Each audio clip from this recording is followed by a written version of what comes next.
शंख पर 16 शंख कोश पर हमारा सतलोक है। ये क्या कह रहे हैं? शंख शंखों कोश है तेरे पिया का देश। ये स्वर्ग रहा यहाँ पर, और ये बात करे सतलोक की, शंख शंखों कोश बता रहे। तो यहाँ गड़बड़ेशन हो जाती है, लेकिन फिर भी अब ये मक्खन है, ये भी अच्छे विचार हैं महापुरुषों के, लेकिन ये मक्खन है। अब इसको शुद्ध किया जाएगा और उसके ऊपर से जो फूई आवेगी उसने बाहर फेंक देंगे, शुद्ध रख लेंगे अपना।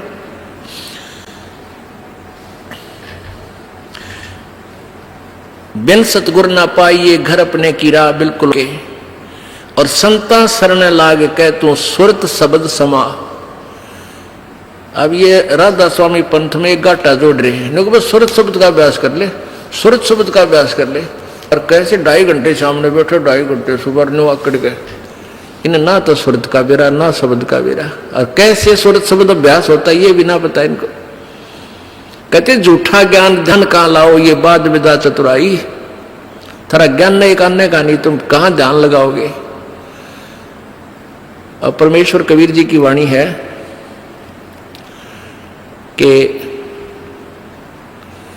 कह कबीर सुनो भाई साधो, ये शब्द गुरु चित चेला रे। अब जैसे गुरु और चेले का कितना प्यार, कितना एक घनिष्ठ संबंध होना चाहिए। कह कबीर तुम चरण चित राखो, जो सुई में डोरा रे। कितना बेस्ट उदाहरण दिया, एग्जाम्पल दिया भगवान ने कि गुरु और शिष्य का इतना लगाव, इतना अपनापन होना चाहिए। जैसे सुई में धागा डाल दे, वो लटकता है, सुई के साथ ही लटकता रहेगा, और नीचे मार देगा वो लकड़े को नहीं क्यों करेगी। तो ऐसे अपना लगाओ अपने सच्चे गुरु में इत लगा लो। तो ये हुआ गुरु शिष्य का प्रेम, गुरु शिष्य का जो आपस में संबंध। जब हम यहां से जाएंगे तो आपकी यहां से मृत्यु होगी, तो आपको गुरुजी ही इतना लगाव होना चाहिए गुरुदेव में कि हमने जो कुछ नहीं चाहिए, परमात्मा गुरुजी आज्ञा पाओ मेरे। तो वो फिर ऐसे आप सीधे वहीं पहुंच जाओगे जहां आशा था वासा हुई। तो अब जैसे गुरु और शिष्य का ऐसे लगाव होना चाहिए जो सुई में डोरा रे। तो ऐसे कहा कि फिर शब्द गुरु चित चेला रे। जो मंत्र गुरु जी ने आपको दे दिया वो तो तेरा शब्द, और इस मन, इस चित्त ने, इस मन ने उस शब्द जो मंत्र दे रखा है उसका चेला बना दे।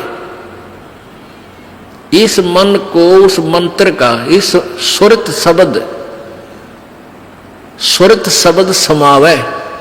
तेरी सुरती, तेरी मन, तेरी आत्मा उस दिए हुए मंत्र के साथ ऐसे चिपकी रहे, ऐसा ध्यान रखे, इतना उसका सिमरण करे जो सुई में डोरा रे। यानी ऐसे सुरत और शब्द इसको बोलते हैं। जो गुरुजी ने मंत्र आप दिया है उसके साथ इस मन को इतना जोड़ दे जैसे गुरु और चेले का प्यार हो। तो अब कहते हैं सुर कहे कबीर सुनो भी साधो, अब शब्द गुरु चित चेला रे। गुरु और शिष्य का जो लगाव है, ऐसा ही इस मन को इस मंत्र के साथ ऐसा लगाव लगा, यानी एक पल बीच न दूर ना हो दे। होले सुहागण सुरता चार, मालिक गुर जाना है हेतु तो। होले सुहागण सुरता चार है तेरा सुन शिखर बरतार, मालिक गिर जाना। ये सुबह आपको सुना दिया था, अब रह रहकर इसका विश्लेषण कर रहे हैं। अब नित्यानंद जी, ये तो कबीर जी का अमाणी जो आगे आपको सुनाई जा रही है। इससे पहले संतों शरण लाग के सुरत शब्द समाह, शंख असंखों को से तेरे पिया का देश, और एक पलक में पाइए ले सतगुरु उपदेश। ये ठीक है कि एक पलक में पाइए ले सतगुरु उपदेश। अब 16 शंख कोश की दूरी पर सतलोक है पाताल लोक से, और पूरे संत से नाम लेने के बाद फिर देर नहीं लगे मालिक पाने की। लेकिन आपके अंदर आपके हृदय में ऐसी श्रद्धा मर्यादा अंतिम श्वास तक बनी रहे। सुन सलहली सैल है गगन मंडल के माँ, और प्रेम बिना पावे नहीं चाहे कोट समाधि ला। जब तक आपका प्यार मालिक नहीं उमड़ेगा, इतना भगवान मिले नहीं, और वर्क डन मिलेगा, किया कर्म अवश्य मिलेगा। जो साधना आप कर रहे हो, भक्ति कर रहे हो, दान कर रहे हो, ये मिल अवश्य, ये जरूर मिल जाएगा, लेकिन मालिक नहीं मिल पाएगा जब तक प्यार नहीं उमड़ेगा। अब कैसे प्यार कैसे उमड़ेगा भाई? जैसे सूरज के आगे बदरा ऐसे कर्म सयारे। भाई प्रेम की पवन करे चित मंजन, फिर झलके तेज नयारे। क्या बताते हैं परमेश्वर गरीबदास जी महाराज परमेश्वर को पाने की कैसी विधि बताते हैं कि जैसे सूरज के आगे बदरा ऐसे कर्म छयारे। हमारे पाप कर्मों की छाया आत्मा और परमात्मा के बीच में ऐसे होगी जैसे सूरज के सामने घनघोर घटा छा जाती है। वो घटा, फिर वो बादल कैसे वहां से दूर होते हैं। तेज हवा चलती है तो बादलों को तितर बितर कर देती है, और सूर्य का प्रकाश फिर ज्यों का तुम समक्ष होता है। तो ऐसे कहते हैं कि हम आत्मा और परमात्मा के बीच में जो पाप कर्म रूपी जो बादल हैं, उनको कैसे दूर फेंका जाए, कैसे छांटा जाए, कैसे खत्म किया जाए। जैसे सूरज के आगे बदरा ऐसे कर्म छयारे। प्रेम की पवन करे चितवंजन, झलक तेज नयारे।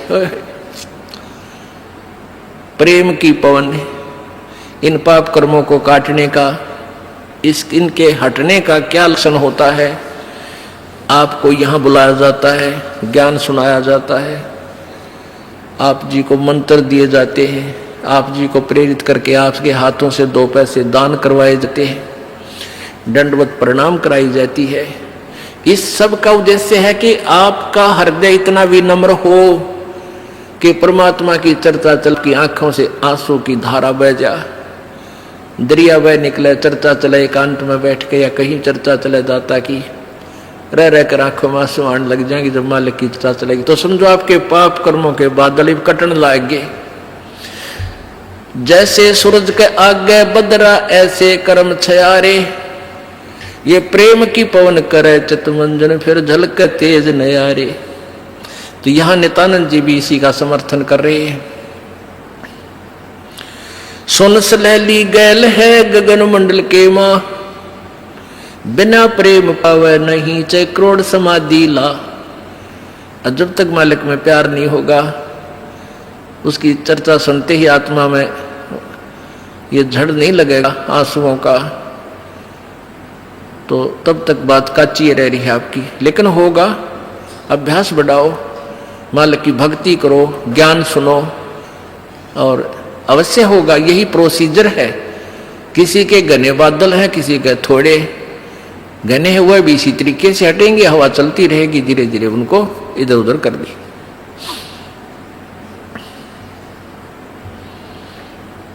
अब आपको बताया था कि जैसे नित्यानंद जी स्वर्ग सत्र के प्लेयर थे। अब जैसे डिस्ट्रिक्ट लेवल पर यानी जिला स्तर पर बच्चे खिलाड़ी खेल खेलते हैं, नियम वही होते हैं उनके एक ही जैसे, और जो राज्य स्तर पर खेलते हैं उनके भी नियम वही होते हैं, लेकिन लाभ गणा होता है। और जो राष्ट्रीय स्तर पर खेलते हैं नियम उनके भी वही होते हैं, और जो इंटरनेशनल लेवल पर खेलते हैं नियम उनके भी वही होते हैं। तो नित्यानंद जी जो बता रहे हैं ये वही नियम वही है। अब क्या बताया उस परमात्मा की यहां जाने का?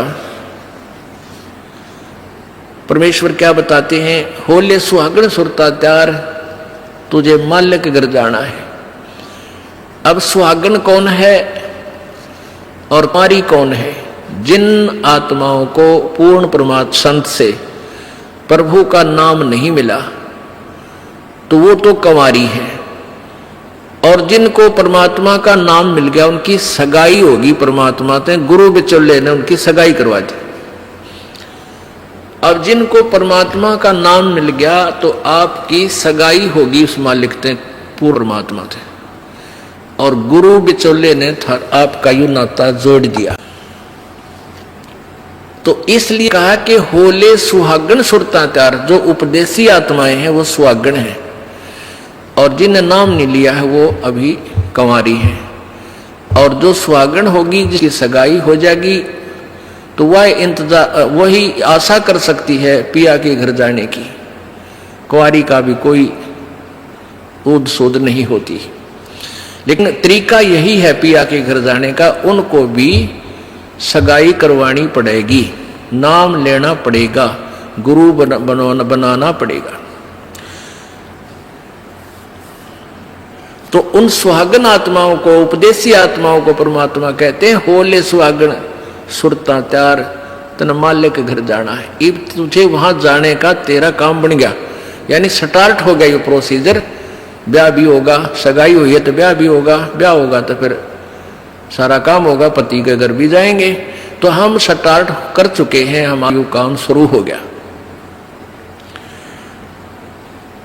फिर क्या बताते हैं, होली सुहागन सुरता त्यार, तुझे मालिक घर जाना है, तेरा सुन शिखर बरतार। सुन शिखर यानी शिखर माने चोटी में, सुन माने सब, जहां कोई और नहीं, केवल वही एक मालिक और उसका लोक है। सबसे टॉप मोस्ट प्लेस पे वहां तेरा पति, तेरा भरतार, तेरा मालिक है। सतलोक में सत्य पुरुष है। वहां क्या बताते हैं, रंग महल में रास बिलास अपार है, चलो सकी उस देश सुकंत हमार है। उस रंग महल में सारे ठाठ बाट हैं सतलोक के अंदर, और चलो सखी वहां अपना वो मालिक पति है, वो अपना कंत है, अपना प्रभु स्वामी मालिक है, उस लोक में चलो। नहले धोले ओढ़ पैर लेकर 16 सिंगार, आज नहीं ते तड़के परसों तेरे आवेंगे लड़ियार। अब नहाना क्या है, धोना क्या है, इस सत्संग रूपी दरिया में, गंगा में अपने अंतःकरण के मैल साफ करे। ओढ़ पैर ले, यहां क्या ओढ़ना है, क्या पहनना है, कौन से आभूषण हैं कि साधु जैसा भाव आपके अंतःकरण का दिखे, भक्ता कैसे लक्षण हो, ये तरह ओढ़ना है। और शील, संतोष, विवेक, दया, भाव है, ये इस प्रकार के 16 तरह आभूषण है। जो एक जैसे लड़कियां, वैसे ही उदाहरण देने पड़ते हैं उन्हीं के आधार से। लड़कियां शादी जब हो जाती है तो आभूषण पहनती हैं इसलिए कि तू अपने पति को अच्छी लगेगी। तो परमात्मा हमारा पति है, वो हम उसको कैसे अच्छे लगेंगे जब हमारे ये आभूषण होंगे। नम्रता होगी, दया होगी, शील, संतोष, विवेक से हम चलेंगे, किसी की आत्मा नहीं दुखावेंगे, हैं, दान धर्म करेंगे, सेवा करेंगे, तो तब उस मालिक को हम अच्छे लगेंगे, पसंद होंगे, तब वो हमें स्वीकार करेगा। और सुमन, ध्यान, भक्ति, ये पांचों यज्ञ करके अपनी कमाई करके अपना दहेज बना ले। फिर क्या बताते हैं, आज नहीं तो तड़के परसों, या अब तेरा कभी ना कभी जाने का समय अवश्य आएगा। तेरे साथ की कितनी जाली तू क्यों लारी वार, और गुड़िया खेलत न जन्म खो दिया लाया नहीं विचार। पहले हम बालक से थे, आजकल तो वो सारा छूट गया प्रोसीजर, तो मॉडर्न सिस्टम हो गया। बालक खेल भी गेला, कंप्यूटर तो खेल रहे हैं। पहले क्या था, हम छोटे छोटे बालक थे, उस समय जैसे दहेज देते थे लड़कियों को, तो उनका के देश था, ऐसे कोई क्या करते थे, लड़की को भेजना होता था तो उसके लिए कपड़े लाते, तो उसको क्या बताया जाता था कि इसको आगे वाली, इसकी जो ना सास, ननंद, पितृ और आसपास की जितनी लेना देना होता है, तो उनकी न्यों क्या करते, 40 तीड़ अग्निया की लाइयो, 40 सूट। तीड़ तना समझते होंगे आजकल के बच्चे, पहला घाघरा हुआ करता है सब बारह, और उसको ऊपर एक कुर्ता, एक चुंदड़ी, उसने तिल बोलिया करते। तो नो क्या करते ये 40 और पहले दिखा करते उसको भेजने से पहले लड़की को गांव की औरतें आती थी गीत गाती हुई और वो देखा करती ये 40 तगलियां की हैं, ये 20 पछलियां की हैं, ये फलानियां की हैं, ये छोरी के हैं, ये दूसरे ससुरे की हैं। तो ऐसे बताते थे। तो वो छोटी लड़कियां होती थी ना, छोटी छोटी, पहले स्कूल स्काल को जाता नहीं था, वो अपने में टाइम पास कराया करती, कहता गोबर बिटोड़ा करती ना। फिर वो छोटी होती तो क्या करती थी, वो छोटे छोटे टुकड़े कपड़े सिलने के बाद दर्जियों पास हो जाते थे, उन इकट्ठे कर लेती और उनके ऐसी सतह बनता करके और 40 तन्यारी गिनकर डाल लेती, एक गठड़ी बांध कर उसमें, और 20 न्यारी धर लेती नो क्या, और एक गुड़िया बना लेती, एक खिलौना बना लेती, एक गुड़िया सी खिलौने की स्त्री सी, और उस गुड़िया ने फिर नो गेला गुड़िया ने बांध देती गठड़ी में, ये इसकी तीड़ अगलियां की, ये पछलियां की, और वो होते ही तीन चीथड़े कपड़े टुकड़े से, और उनमें तो दूसरा कोई भाई या बहन उसी के लेवल का 1-2 साल बड़ा छोटा, और एक आधा टुकड़ा निकाल लेता ना उसकी तीड़ मत है, उस गठड़ी मत है, वो पोटली बांध रही थी वह, तो वह रोन लग जाती वह लड़की, अरे मेरी तीड़ काट ली, पापीटर रोवर रोटी नहीं खावे, और ओढ़ चीथड़े ने वह तीड़ बांध रही, वो सूट बांध रही पूरा, तो बालक थी। और जब उस बेटी वाली लड़की बड़ी हो जाती है, युवा हो जाती है, और फिर उसका ब्याह हो जाता है, उसकी शादी हो जाती है, विवाह हो जाता है, फिर उसको वो ओरिजिनल तिल मिल रहा है, वास्तविक तिल मिल रहे हैं, उसने वो सूट मिल लेंगे 10-20 जो भी उसके होते थे, तो फिर वह गुड़िया लेना खेला है, क्योंकि वह सयानी होगी, वो मैच्योर होगी। तो पुण्यात्माओं, परमात्मा हमें क्या बताना चाहते हैं कि तुम यहाँ जो बेटा बेटी कार कोठी संपत्ति जोड़ने में जो तुम खेल खेल रहे हो, ये गुड़िया वाला खेल है। और जब आप इतने मैच्योर हो जाओगे, आपका ज्ञान इतना स्वस्थ हो जाएगा, आपको ये पता लग जाएगा कि ये सब नकली सांग है, झूठा सुख है, अस्थायी टेम्परेरी रिलेशन है हमारा यहाँ पर, और हमारा स्थान सतलोक में है। तो फिर आप इन गुड्डा गुड़िए के खेलने की फिर इच्छा नहीं कर सकते, सपने में भी नहीं कर सकते। अब जवान लड़की जब उसका ब्याह हो गया और उसके बाद वो ओरिजिनल सूट उसने मिला है, फिर उसने वह खेल कर दिखा दे गुड़िया गिला, कदे नहीं खेल सकती।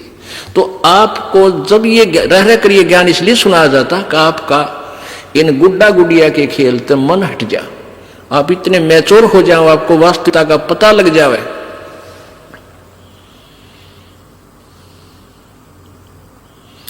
तेरे साथ किए कितनी जाली, तू क्यों लारी वार, गुड़िया खेलत जन्म गवाया, लाया है नहीं विचार, मालिक घर जाना है।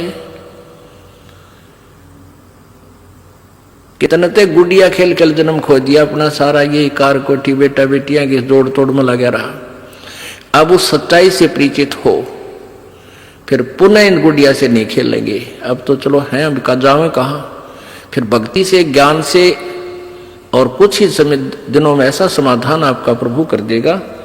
बालक बच्चे भी आपके भगवान से डरने वाले, महात्मा की भक्ति करने वाले होंगे, और कुछ दिनों में आपको फ्री कर देगा प्रभु। अब भक्ति करें, बच्चे इतने बुद्धिमान समझदार हो जाएंगे, भगवान से डरने वाले होंगे कि अभी माता पिता ने अपना पूरा काम कर दिया, अभी इनको डिस्टर्ब ना करो। और वो परमात्मा से परमात्मा विश्वास करने वाले होंगे कि भी हमारा किया हमें मालिक जरूर देगा। तो इस प्रकार आपको फिर यहां से निकालने का एक सुअवसर परमात्मा देगा, और तभी आपका मोक्ष संभव है। तो ये परमात्मा ही करवाएगा, अपने इसके चरणों में पड़ा रहना है। कैसे? द्वार धनी के पड़ा रहे, धक्के धनी के खावे, 100 काल चक जोल ही पर, द्वार छोड़ ना जावे। इसका यही तरीका फार्मूला बताया है कि अपने सच्चे सतगुरु के द्वार से दूर नहीं हो जा। चाहे कितना झटके पटके काल दे, आपको छोटी मोटी हानि भी होती दी होने दे, कोई वो भी मालिक की रजा है, उसमें आपके ना ही होने में आपका हित होगा, ये सत्य कर मान लेना। तो फिर आपने हर पहलू को अपनाना होगा कि राज्य क्रमता राम की रजा दरे जो शीश, दास गरीब दरस परस तीन बैठे जगदीश। कच्चा हीरा कृच हुए नहीं सह गण भार, और ऐसा मन ये हो रहा वहां लेख ले करता रहे। एक हीरे की परख करने का क्या तरीका बताया है। ऐरण के ऊपर एक लोहे का ऐसा थंब बसा हुआ धरती में गाड़ी रखा हो, इतना ऊपर वो 8 बाई 8 इंच चौड़ा उसका ऊपर का सरफेस होता है, और ऊपर तक घन इतना बारा 2 दड़ी पक्केगा लोहे का डंडे में पर, और उसको न्यू मारा करें। ऐरण के ऊपर लोहे के उस ऐरण पर रखकर लोहे के उस पटड़े से पर हीरा रख दिया जाता है, और ऊपर से घन ठोका जाता है, और हीरे का निशान भी नहीं हो तो वो पक्का है, और जब वो कच्चा है तो क्रच हो जाएगा, उसमें निशान पड़ जाएगा, टूट फूट जाएगा। तो कहते परमात्मा तुम्हारा वहां ऐसे परीक्षा लेगा, आपको यहां से पार करने के लिए ऐसे घण मार के देखेगा। कच्चा हीरा कर्च हुए नहीं सह घण भार, नहीं सह घण मार, और ऐसा मन यू हो रहे जहां फिर लेखा ले करता रहे। तो परमात्मा कहते हैं कि समझा है तो सिर दर पाओ, बहुर नहीं रे ऐसा दाओ। बोलो सतगुरुदेव। राम नाम रटते रहो जब तक घट में प्राणे, कबू तो दीन दयाल के बिनक पड़ेगी कान।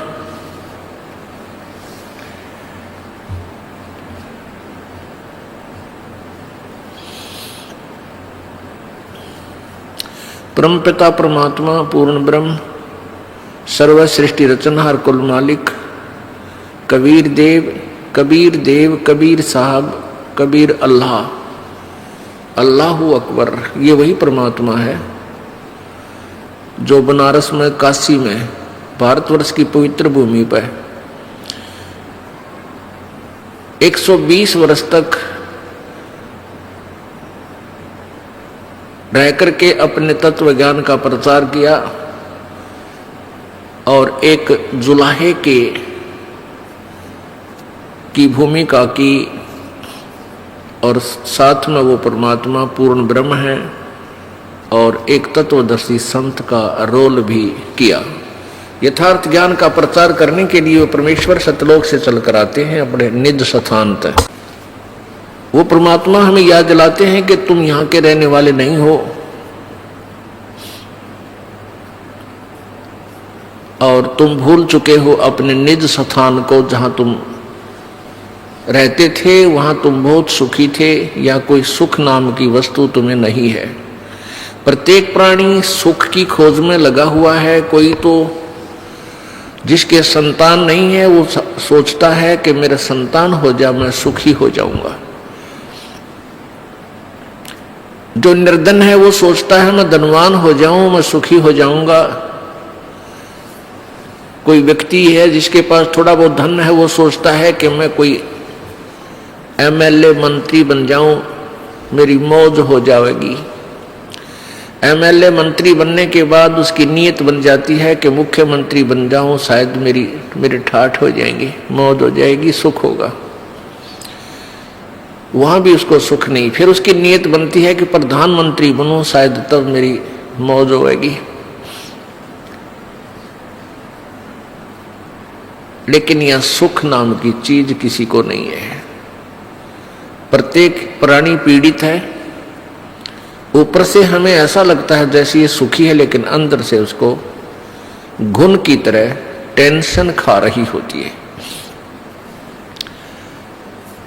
अब सतलोक के जो हम जहां से हम आए थे उस स्थान का भेद हमारे को किसी ने नहीं दिया, क्योंकि काल भगवान जिसके लोक में हम फंसे पड़े हैं इसने हमें बंदी बना करके यहाँ रोक रखा है, हमारी दुर्गति कर रखी है।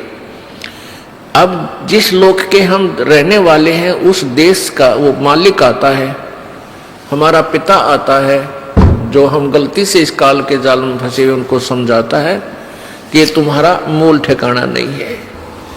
तुम्हें क्यों नहीं पता लगा?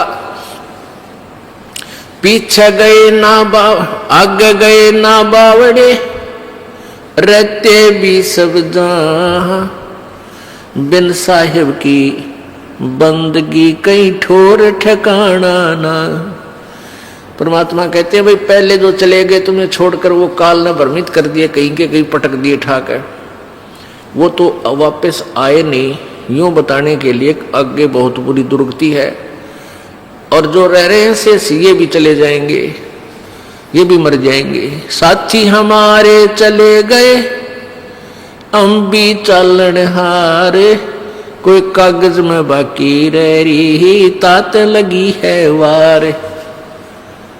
अब यह इतने दुखी हैं हम, जिसकी मृत्यु होगी उसको तो हम सोच लेते हैं मर गया भाई मर गया, कोई बात नहीं, इसका अंतिम संस्कार करो और क्रिया क्रिया करके फारिग हो गए। शेष बचे हुए ये सोचते हैं हम अभी नहीं मरेंगे। परमात्मा कहते हैं विचार करो, जैसे वो चले गए वो भी यही सोचे हुए थे हम अभी नहीं मरेंगे। साथी हमारे चले गए और हम भी चालनहार। परमेश्वर अपने ऊपर ही ये सब उदाहरण दे करके हमें समझाना चाहता है। और कोई कागज में बाकी रह रही तात लागरी वार, अभी तेरे सांस शेष है प्रभु के कागजों में, इसलिए तू शेष बचा है।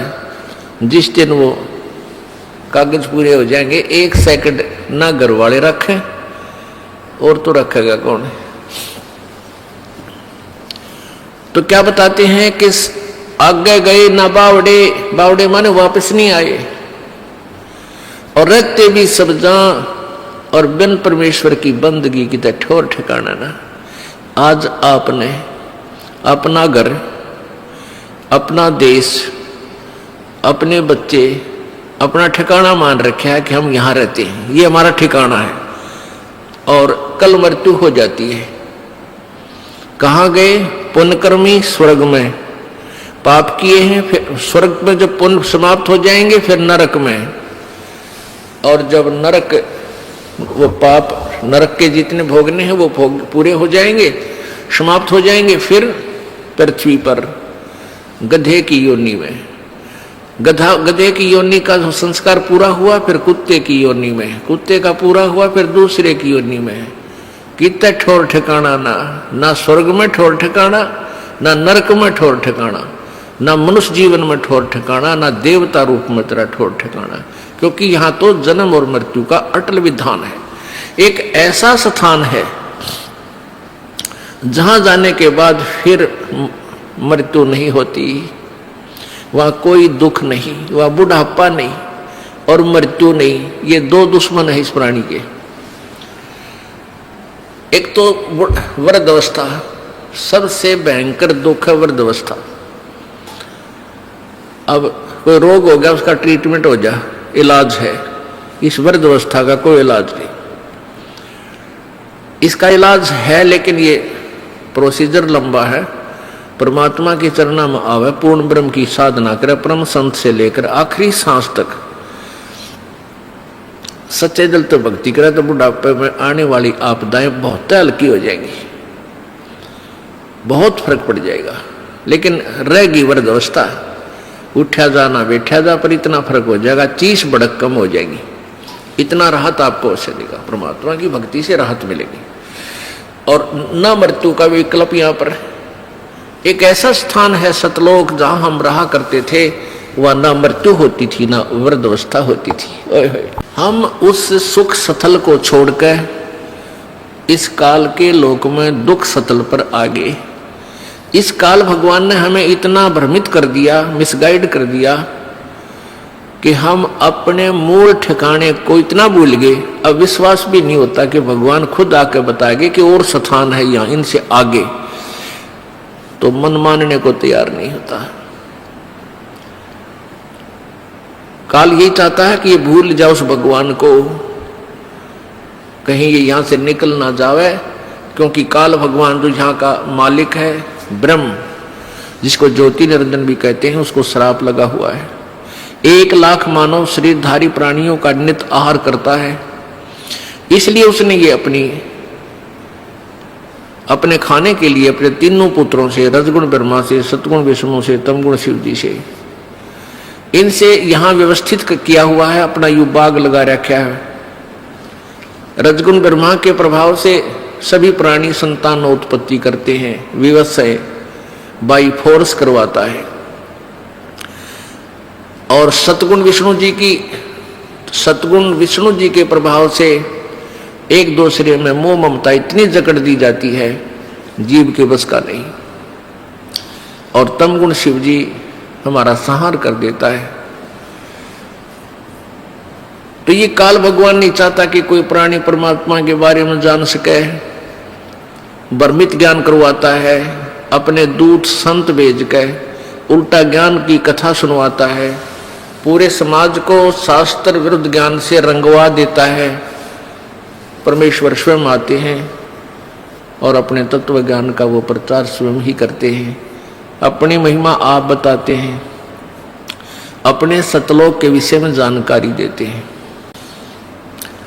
उस सतलोक में हमें कितना सुख है। शंखों लहर मेहर की उपजे कहर नहीं जा कोई, दास गरीब अचल अविनाशी सुख का सागर सोई। शंखों लहर मेहर की उपजे और कहर नहीं जा कोई। ओए होए, दास गरीब अचल अविनाशी सुख का सागर सोई। अब कभी कभी एकांत में अकेले बैठे हो, एक बार एक ऐसी हिलोर उठती है आत्मा में, इतना आनंद आता है उस समय कि कोई भी दुश्मन शत्रु नहीं लगता, कोई बुरा नहीं लगता, सब अपने से लगते हैं। और वो आनंद एक विशेष आनंद होता है। वो कुछ ही क्षणों के लिए रहती है, फिर तुरंत चली जाती है, फिर कोशिश करने से भी सेट नहीं हो पाते हैं। उसके जाते ही फिर कहर की लहर शुरू हो जाती है, उसको ऐसे कर दूंगा, उसको ऐसे कर दूंगा, उसने मेरी हानि कर दी। भाई लड़की नहीं ब्याही गई, किसी की बेटी की ब्याह हो गया तो बेटी का बालक ना होए, भगवान क्या होगा, कहीं वो छोड़ ना दें। और इसी प्रकार ना जाने बिना गिनती की टेंशन और वो कहर की लहर प्रारंभ हो जाती है। परमात्मा कहते हैं उस सतलोक के अंदर, गरीबदास साहिब जी बता रहे हैं, आंखों देखा कबीर परमेश्वर की कृपा से गरीबदास जी महाराज जी ने सतलोक के दर्शन किए थे और परमात्मा को देखा था। उन्होंने आकर बताया था कि हम सुल्तानी नानक तारे दादू को उपदेश दिया, जाति जुलाहा भेद न पाया वो काशी माए कबीर हुआ। वही गरीबदास साहिब जी आंखों देखा हाल बता रहे हैं कि शंखों लहर मेहर की उपजे कहर नहीं जा कोई, और दास गरीब अचल अविनाशी सुख का सागर सोई। वो सुख का सागर है। अब पुण्यात्माओं, सत्संग ज्ञान से ज्ञान होता है। पहले हमने अज्ञान सुना था, वो अज्ञान सेट हो गया हमारे हृदय में, वो सच्चा मान लिया हमने।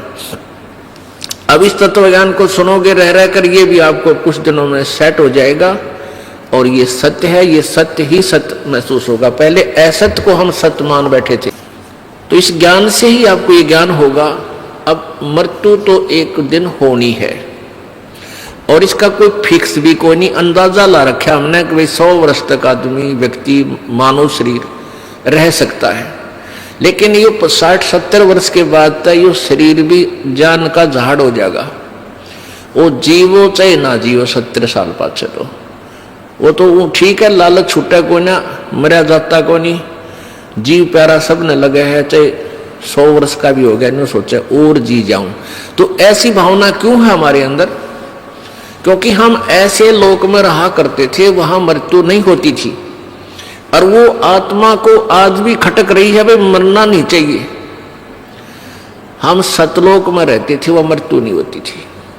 तो इसलिए अब भी इस आत्मा को न्यू लगा है, ये क्यों मर गए, हम क्यों मर रहे हैं, ये मरना नहीं चाहिए। तो ये बीमारी तो, इसका विकल्प तो यहाँ है नहीं, या तो हार्ड एंड फास्ट रूल है। अटल नियम है यहाँ का, जो जन्मा सो मृत्यु होगी, मृत्यु होगी उसका जन्म जरूर होगा। और सतलोक में ये नियम है कि वहां पुनर्जन्म नहीं है, वहां वृद्ध अवस्था नहीं है, युवा शरीर रहेगा, सदा युवा शरीर रहेगा, किसी चीज का अभाव नहीं, कोई वहां काम नहीं, और ये हार्ड चाम का शरीर नहीं। पुण्यात्माओं, ज्ञान से ही ज्ञान होता है, सुनने से ही ज्ञान होता है, सत्संग से आपको प्रेरणा मिलती है कि हम अपनी मृत्यु तो होनी ही है, अवश्य होनी है। तो क्यों ना हम अपना पूरी टारगेट, पूरा उद्देश्य सच्चे दिल से सतलोक जाने का बनाए, क्योंकि इस ज्ञान से आपको ये प्रमाण मिलेंगे, 100 प्रमाण देगा ये दास आपको कि ये लोक अपना नहीं है, अपना लोक सतलोक है। और उस सतलोक को किस किस ने सेकंड किया है, किस किस ने समर्थन किया है, खुद परमेश्वर ने आके बताया कबीर जी ने। और फिर कबीर परमेश्वर जी ने अपनी प्यारी आत्माओं, जो अश्रेष्ठ आत्माएं होती हैं, उस समय अच्छी आत्माएं होती हैं, उनको अपना गवाह बनाया, उनकी आत्मा को सतलोक लेकर गए, उस प्यारी आत्माओं को सचखंड दिखाया, अपना वास्तविक वहां परिचय कराया, समर्थता का ज्ञान कराया, वहां का सुख से परिचित करवाया, फिर उनको वापस शरीर में छोड़ा, जनता में वो अपना ज्ञान प्रचार करवाया। उन्होंने एक ही, सभी ने एक जैसा ही मार्ग बताया है, जैसे आदरणीय धर्मदास साहिब जी बांधवगढ़ वाले, आदरणीय मुरुगदास साहिब जी, आदरणीय दादू साहिब जी, आदरणीय नानक साहिब जी, जिससे सिख धर्म का उत्थान हुआ, आदरणीय गीसादास साहिब जी, आदरणीय गरीबदास साहिब जी, इन सभी पुण्यात्माओं ने परमात्मा को पाया। इन्होंने सचखंड सतलोक आंखों देखा और फिर वापस आकर के उस अनुभव की आंखों देखे, उस परमात्मा की शक्ति समर्थता का अपने अमरवाणी में कलम तोड़ विवरण किया। हम देखा सो साच है और सकल प्रपंच, गरीबदास साहिब जी कहते हैं हमने जो देखा वो सत्य है, बाकी जो कह रहे हैं वो सब प्रपंच झूठ बोल रहे हैं। तो पुण्यात्माओं, क्या आवश्यकता थी उन महापुरुषों ने, नानक साहिब जी ने या गरीबदास साहिब जी ने सचखंड के बारे में डंडोरा पीटन की? यदि वो स्थान ना होता तो वो सत्य है। हमने अभी तक जो ज्ञान सुना था स्वर्ग तक, अब स्वर्ग से आगे हमारी बुद्धि काम करे नहीं थी। अब हमें ज्ञान हो गया, अब हम अपना तन मन धन से उस सतलोक में जाने का प्रयत्न करेंगे। पुण्यात्माओं, सुअवसर है। परमेश्वर ने काल से कहा था कि सतयुग में, काल ने कहा था परमेश्वर कबीर जी से कि 3 युगों में जीव आप कम ले जाना, और चौथा युग जब कलयुग आवे तब तो शरण जीव बहु जावे। ऐसा वचन हर मोय दीजे, तब गवन संसार ही कीजिए। काल ने कहा था प्रभु 3 युगों में, सतयुग त्रेता द्वापर में आप अधिक प्राणी सतलोक मत ले जाना, और चौथा युग जब कलयुग आएगा तब आप कितने ही प्राणियों को सतलोक ले जाना।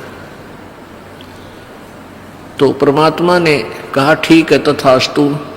तो उस परमात्मा के उस वचन अनुसार, और काल ने भी अपने मुख से ही कह दिया कि कितने जीव ले जाना, लेकिन एक और प्रार्थना की थी कि जो आपके ज्ञान को स्वीकार करे आप, वो आपका, और जो आपके ज्ञान को स्वीकार नहीं करे, मेरे ज्ञान को स्वीकार करे, वो हमारा। आप उसको बाई फोर्स मत ले जाना, अपना ज्ञान दे करके अपना बनाना। तो इसलिए पुण्यात्माओं, अब जो परमात्मा की इस अमर वाणी पर जो विश्वास करेगा वो परमात्मा का हो जाएगा, और जो इस वाणी को नहीं समझेगा वो काल का है, वो काल का रहेगा। जैसे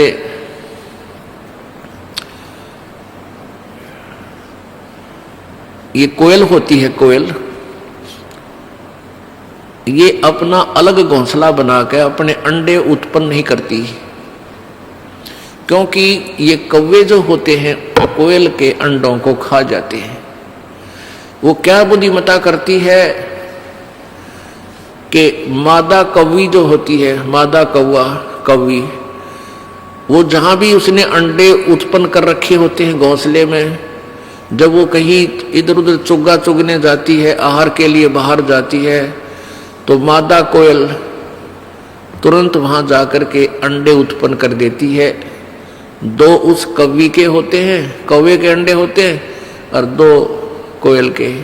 अब वो कौवी वापस आती है, वो देखती है 4 अंडे हैं, वो पहचान नहीं पाती है मेरे कौन से हैं, इसलिए वो चारों की परवरिश कर देती है, उनको से करके मैच्योर बना देती है, बच्चे निकाल देती है। अब कोयल और काग के बच्चों में कोई अंतर नहीं होता जब तक वो छोटे होते हैं। अब वो मादा जो कोयल होती है वो देखती रहती है कि तेरे बच्चे इस घोंसले में हैं और इन चरवा मत हैं। वो भी नहीं पहचान पाती है कि मेरे कौन से हैं। जब वो बच्चे कुछ उड़ने लग जाते हैं, दूर दूर तक उड़कर वापस आते हैं, वो देख लेती है कि अब ये सैर सपट्टा करने लायक गए, तो फिर वो दूर वृक्ष पर बैठ गए अपनी बोली बोलती है, कुहू कुहू कुहू। जो कोयल वाले बच्चे होते हैं वो अपनी माँ की बोली को पहचान जाते हैं, वो ऐसे ऐसे करते हैं। और कौवे वाले का बामा भी कोनी, वो तो बेड़ा के बीन बजाई जा रही है। अब काग वालों के बच्चों, काग वाले बच्चों के उस वाणी का प्रभाव नहीं हो रहा, और कोयल वालों का हो गया। उन्होंने देखा कि ये आवाज उधर से आ रही है, तो वो कोयल वाले बच्चे उड़कर उस आवाज की तरफ चल पड़ते हैं, और कोयल फिर उड़कर कुहू कुहू करती हुई आगे को चल पड़ती है। पीछे उसके पीछे कौवी भागती है कि मेरे बच्चे गए। अब पीछे से कौवी भी उड़ती है उस अपने बच्चों को के पीछे कि मेरे बच्चे गए। वो कोयल बोलती हुई दूर तक चली जाती है, वो बच्चे भी उस कोयल की आवाज सुनकर उसके पीछे पीछे दूर तक चले जाते हैं। वो कौवी वापस आ जाती है कि ये तो गए सो गए, कहीं उन मेरे दूसरे बच्चों को कोई हानि ना पहुंचा दे। वो पीछा छोड़ देती है और वापस आ जाती है। पुण्यात्माओं, इस परमेश्वर की वाणी को काग वाले यानी काल वाले नहीं समझेंगे। ये तो परमेश्वर के बच्चे, कोयल वाले बच्चे इसको तुरंत समझ जाएंगे। उनको अग्रम अग्रम नहीं हो सकती, क्योंकि इतने प्रमाण दास दे देगा, इस मन पापी को गुंजाइश नहीं रहेगी बकवाद करने की। और फिर भी नहीं कोई मानता है तो कोयल का नहीं, परमात्मा का नहीं, वो तो कौवे का है, काल के ही जाल में धक्के खान का है। शंखों लहर बिहर की उपजे और कहर नहीं जा कोई, दास गरीब अचल अविनाशी वह सुख का सागर सोई। गीता जी अध्याय नंबर 15 के श्लोक नंबर 1 से लेकर 4 में इनमें बताया गया है कि ये उल्टा लटका हुआ संसार रूपी वृक्ष है। ऊपर को मूल मालिक वो परम दिव्य पुरुष यानी परम अक्षर ब्रह्म तो समझो इस संसार रूपी वृक्ष की मूल है। मूल माने जड़, वृक्ष की जड़ें और तना, और नीचे को तीनों गुण रूपी शाखा हैं। 15वें अध्याय के प्रथम श्लोक में बताया है कि इस उल्टे लटके हुए संसार रूपी वृक्ष के पत्तों सहित और शाखा सहित ऊर्ध्व मूलम अधः शाखम, ऊपर को जड़ और नीचे को शाखा वाला ये संसार रूपी पीपल का वृक्ष जानो, और जो संत इसके सभी विभाग बता देगा, तना कौन है, डार कौन है, टहनी कौन भगवान है, शाखा कौन भगवान है, और पत्ते कौन है, यानी सभी पार्ट अलग अलग से विभाग बता दे, स वेदवित, वो वेद के तात्पर्य को जानने वाला है, अर्थात वो तत्वदर्शी संत है। गीता जी अध्याय नंबर 4 के श्लोक नंबर 32 में कहा है कि पहले जो 25 से लेकर 30 में जो क्रियाएं बताई हैं साधकों की, वो सभी साधक अपनी क्रियाओं को, अपनी साधना को पाप नाशक जानकर ही कर रहे हैं। लेकिन उस चौथे अध्याय के 32वें श्लोक में कहा है गीता जी में कि उस सच्चिदानंद घन की वाणी में ब्रह्मणे मुखे, अनुवादकर्ताओं ने ब्रह्मणे मुखे का अर्थ गलत किया है। इस दास के द्वारा किया हुआ अनुवाद गहरी नजर गीता में आप पढ़ सकते हो यथार्थ रूप में। सच्चिदानंद घन की वाणी, उन्होंने वेद की वाणी लिख दिया ब्रह्मणे मुखे। ब्रह्मणे माने वेद लिख दिया, नहीं, ब्रह्मणे माने सच्चिदानंद घन परमेश्वर, यानी परम अक्षर ब्रह्म पूर्ण परमात्मा। कबीर वाणी, कबीर जी की वाणी में विस्तार से कहे गए हैं उनको। चौथे अध्याय के 34वें श्लोक में कहा कि उस ज्ञान को जो परमेश्वर की वाणी में, जो गीता और वेदों से भिन्न है, एक्स्ट्रा है, अलग है, उस तत्व ज्ञान को तो तत्वदर्शी संतों के पास जाकर समझ, उनको दंडवत प्रणाम करने से और कपट छोड़कर प्रसन्न करने से वो तत्वदर्शी संत आपको भेद बताएंगे।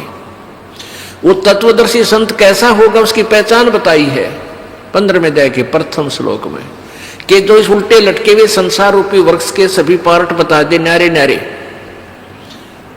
सवेदवित, वह वेद के तात्पर्य को जानने वाला, अर्थात वो तत्वदर्शी संत है।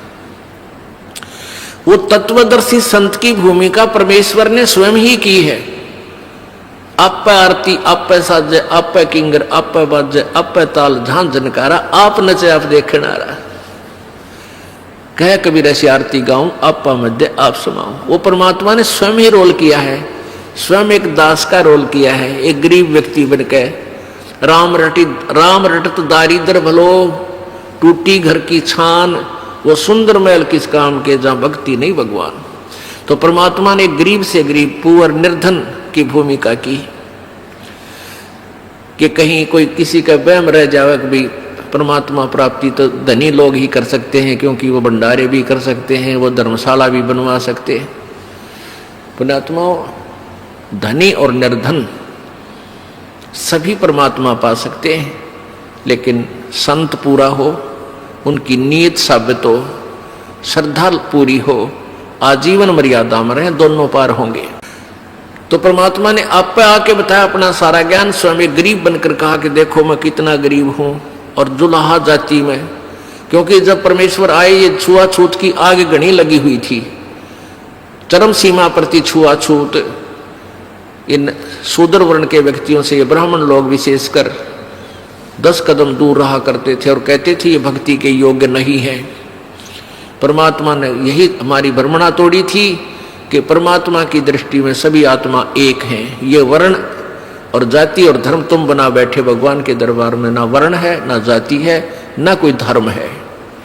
अलग से धर्म नहीं है, एक ही धर्म है, मानव धर्म। जिसके अंदर इंसानियत है वो धार्मिक व्यक्ति है, अन्यथा नहीं है। और स्वयं ही एक तत्वदर्शी संत की भूमिका की। उस समय के सभी विद्वानों को मालिक ने छक्के छुड़ा दिए थे, लेकिन वह कर्म ठोक मान्य नहीं। वो संस्कृत भाषा जानते थे, समाज अशिक्षित था, इसलिए उन नकलियों का दाव लगा रहा कि कबीर झूठ बोलता है, कबीर जी झूठ बोलते हैं, ये वेदों और शास्त्रों को नहीं पढ़ सकते क्योंकि ये अशिक्षित है। यजुर्वेद अध्याय नंबर 40 के श्लोक नंबर 10 से 13 तक 2 बार प्रमाण दिया है कि वेद ज्ञानदाता ब्रह्म बोल रहा है कि परमात्मा के विषय में विशेष जानकारी वो तत्वदर्शी संत बताएगा, उससे पूछो। इससे सिद्ध है कि वेद ज्ञान से भी अलग कोई और ज्ञान है। उसमें यह भी कहा है कि कोई तो जिसने अक्षर ज्ञान हो गया उसको विद्वान कह देते हैं, किसी ने MA BA कर ली, विद्वान कहला दिया किसी एक लैंग्वेज में या दो लैंग्वेज में, और जो शिक्षित नहीं है उसको अविद्वान कह देते हो। नहीं, विद्वान और अविद्वान की परिभाषा भी वो तत्वदर्शी संत बता होगा। विद्वान किसे कहते? तो कबीर परमेश्वर जी विद्वान थे, वो संस्कृत की भाषा जानने वाले विद्वान कहलाते थे। वो विद्वान नहीं थे क्योंकि उनको अपने संत ग्रंथों का ज्ञान नहीं था, ना वो वेदों से परिचित थे, ना वो पुराणों से परिचित थे, जिनकी ओट में डंडोरा पीटा करते। तो परमात्मा ने स्वयं ही आकर बताया, तत्व ज्ञान अपनी महिमा आप पर बताई। अक्षर पुरुष एक पेड़ है, निरंजन वा की डार, ये तीनों देवा शाखा है, भाई पात रूप संसार। परमेश्वर ने स्वयं आकर बताई अपनी महिमा, अपने द्वारा रची सृष्टि का ज्ञान वो स्वयं ही बताते हैं, और को नहीं मालूम बिल्कुल भी। ये अक्षर पुरुष एक पेड़ है, जो जमीन से बाहर नजर आता है उसको पेड़ बोलते हैं। ये समझो एक पेड़ है,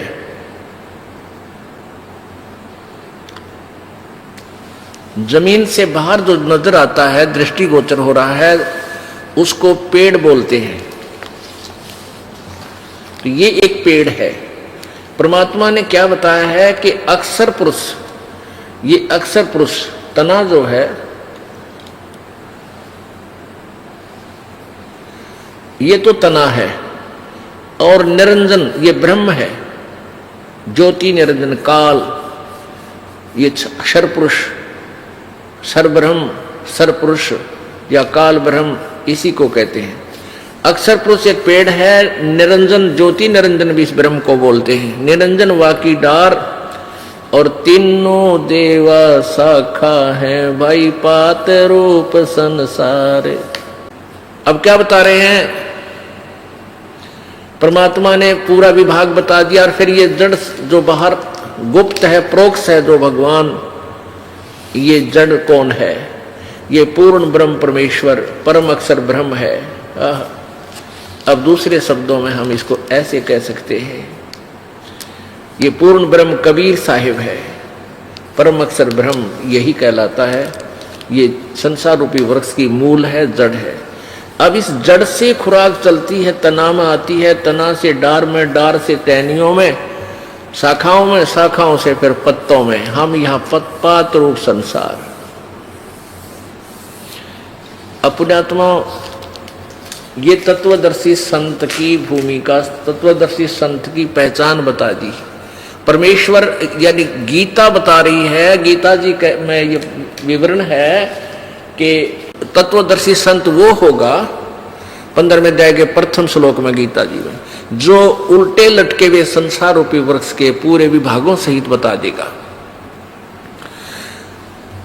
वो तत्वदर्शी संत है। अपने आत्मा, कई अनजान व्यक्ति क्या कहते हैं कि हमारे भक्तों को उल्हाना देते हैं कि तुम्हारे गुरुजी ब्रह्मा विष्णु महेश को सत्कार नहीं देते हैं, उनको छोटा बताते हैं, उनका पूजा को मना करते हैं। पुण्यात्माओं, जब तक वो ज्ञान नहीं सुनते तब तक ऐसा बोल रहे हैं। जिस दिन इस ज्ञान से परिचित हो जाएंगे, ये दास क्या बताना चाहता है, दांतों तले उंगली दबाएंगे और पछताएंगे अपने उन बोले हुए वचनों पे। एक भक्त आया, 15 दिन पहले की बात है, कि जी मैं ब्रह्मा विष्णु महेश का कट्टर पुजारी था, विष्णु और शिव का। आपके विषय में एक भक्त ने बताया तो मुझे बहुत बुरा लगा। आपका एक चैनल के ऊपर इस प्रोग्राम मैंने देखा, आप जो बताने लगे तो मैंने आपको बहुत बुरा भला कहा, बहुत गालियां दी, लेकिन फिर भी मैं जल भूनकर भी सुनता रहा तो मेरी चौंध टूट गई। मेरा मोतियाबिंद का ऑपरेशन हो गया, मैं अक्षमा याचना करता हूं। मैंने ऐसे परम संत को और कुछ शब्द बोल दिए, क्या मेरा उद्धार हो सकता है? तो पुण्यात्माओं, परमेश्वर कबीर जी कहते हैं कि पूत पिता से बेमुख होई तो भी पिता जानमंद हुई कि पिता से बच्चा जैसे शराब पी रखी किसी लड़के ने, और पिताजी समझाने की चेष्टा करता, उसको बुरा भी बोल देता है, उसके ऊपर हाथ भी उठा देता है कि उस शराबी ने बेरा नहीं बोली पूछने तू कहाँ के बोल रहा है। तो जब उसके शराब नशा उतर जाता है पिताजी फिर भी उसको सीने से लगाता, उसको अपना बेटा बुरा नहीं लगता, उसको ना बेटी बुरी लगती। तो ऐसे ही आप इस चीज से परिचित नहीं हो, इस दास को ये ज्ञान हो गया कि आप दो नहीं हो, ना आप अलग नहीं हो, ना हिंदू अलग है, ना मुसलमान अलग है, ना सिख अलग है, ना ईसाई अलग है। आपका कोई शत्रु नहीं है, काल ने हमें शत्रु बना रखा है आपस में विभाग करके।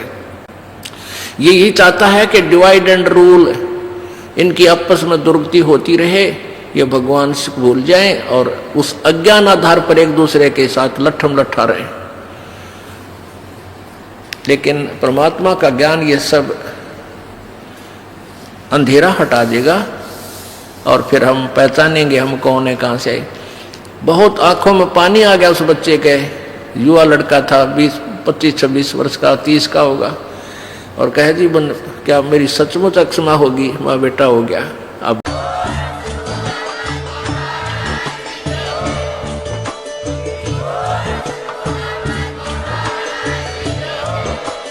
आप सुन रहे थे जगत गुरु तत्वदर्शी संत रामपाल जी महाराज जी के मंगल प्रवचन। अधिक जानकारी के लिए विजिट कीजिए हमारी वेबसाइट www.jagatgururampalji.org। संत रामपाल जी महाराज जी के शुभ आशीर्वाद से पूरे विश्व भर में 500